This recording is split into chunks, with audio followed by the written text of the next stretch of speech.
2000 سال بعد ایک پرانی یہودی رسم دوبارہ ادا کی گئی۔ ایک لال گائے، ریڈ ہائفر، جسے ماؤنٹ آف اولیوز پر زندہ جلا دیا گیا۔ لیکن جیسے ہی یہ رسم ختم ہوئی تو وہاں موجود پریسٹ کو صرف 2 کالے بال ملے اور اس رسم کو ریہرسل کا نام دے دیا گیا۔ اگر یہ 2 کالے بال نہ ملتے تو شاید مسجد الاقصی اسی سال 2025 میں ہی گرا دی جاتی۔ یہ صرف ریہرسل تھی، لیکن اگر اصلی قربانی ہو جاتی پوری دنیا کا نقشہ بدل جاتا۔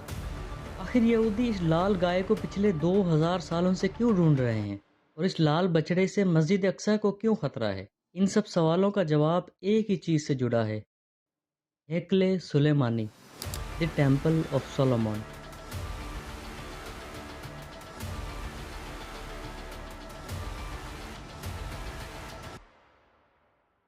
میرا نام ہے نعمان علی اور آپ دیکھ رہے ہیں truth by Navami. 10th century BCE میں حضرت سلیمان علیہ السلام نے اللہ کے حکم سے پہلا ہیکل تعمیر کیا۔ یہ یہودیوں کا سینٹر آف ورشپ تھا، جہاں اس وقت کے سارے یہودی اسی جگہ اکٹھے ہو کر عبادت کیا کرتے تھے۔ یہاں قربانی ہوتی تھی، توریت کی تلاوت ہوتی تھی، اور سب سے مقدس جگہ ہولی آف ہولیز بھی اسی میں تھی، جہاں تابوت سکینہ رکھا جاتا تھا۔ لیکن 587 BCE میں، یعنی آج سے تقریباً 2600 سال پہلے، بیبیلونینز نے اس ٹیمپل پر حملہ کر کے اسے تباہ کر دیا۔ پھر 516 BCE میں پرشین حکومت نے اس ٹیمپل کو دوبارہ تعمیر کیا۔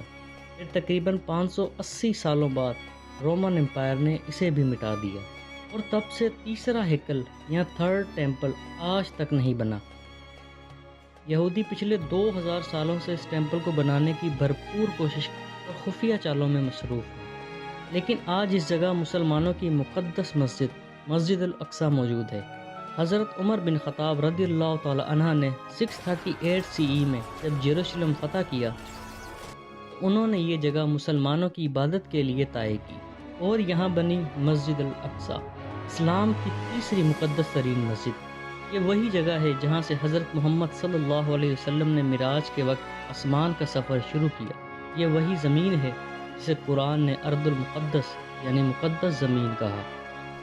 اصل میں یہودی پچھلے تقریباً 2000 سالوں سے مسجد الاقصی کو شہید کر کے اسی جگہ تھرڈ ٹیمپل بنانا چاہتے ہیں۔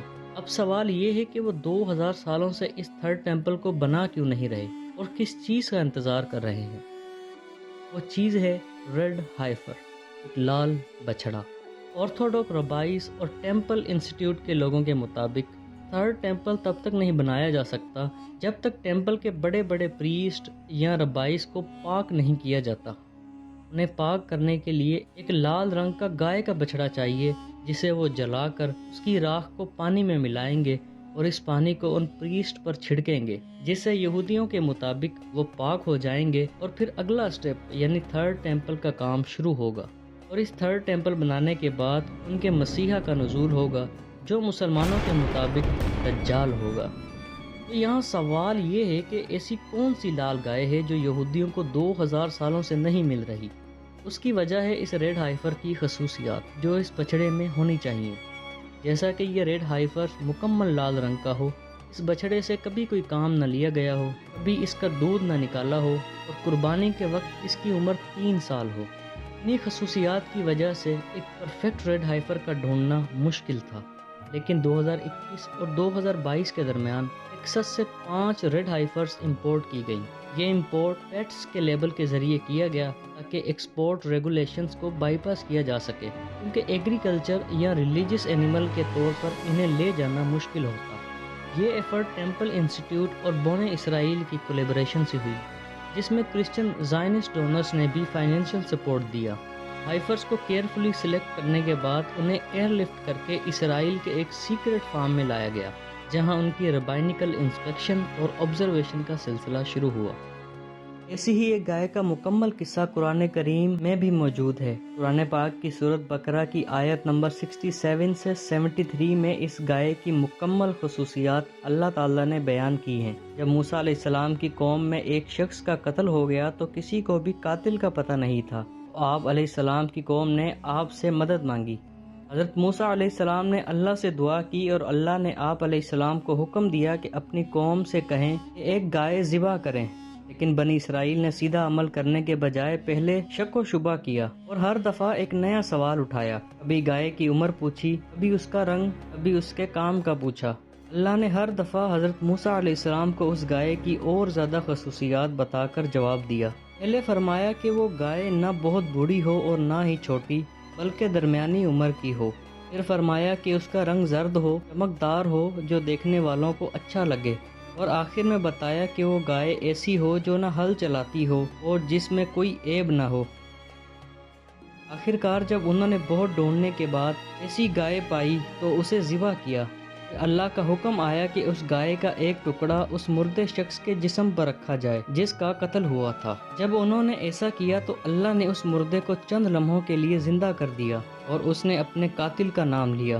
یوں اللہ نے نہ صرف قتل کا راز ظاہر کیا بلکہ بنی اسرائیل کو یہ ثابت کر کے دکھایا کہ وہ ہر چیز پر قادر ہے، چاہے مردوں کو زندہ کرنا ہی کیوں نہ ہو۔ اور پھر وہ وقت آ گیا جس کا یہودیوں کو 2000 سالوں سے انتظار تھا۔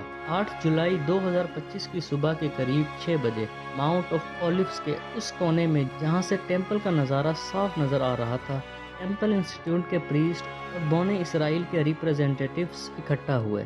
وہاں چند ہائی سیکیورٹی وینز، سفید کپڑوں میں پریسٹ اور لال گائے کا بچڑا موجود تھا جو ٹیکسس سے لایا گیا۔